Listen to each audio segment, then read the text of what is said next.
જૂનાગઢ જિલ્લા કોર્ટ ખાતે નેશનલ લોક અદાલતનું આયોજન કરવામાં આવ્યું હતું, જેમાં દીવાની કેસ, ફોજદારી કેસને લગતા કેશ, બેંકને લગતા કેસ તેમજ વાહનને આપેલ ઈ-ચલણ મેમો કેસનું સુખદ સમાધાન કરવામાં આવ્યું હતું।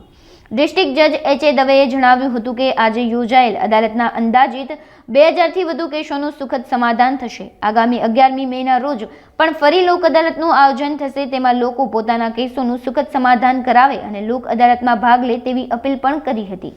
આજે લોક અદાલત યોજાઈ છે, એની અંદર અમારા દ્વારા પીજી સેલ દ્વારા 328 કેસ પ્રી લિટિગેશનની અંદર મૂકવામાં આવેલા છે।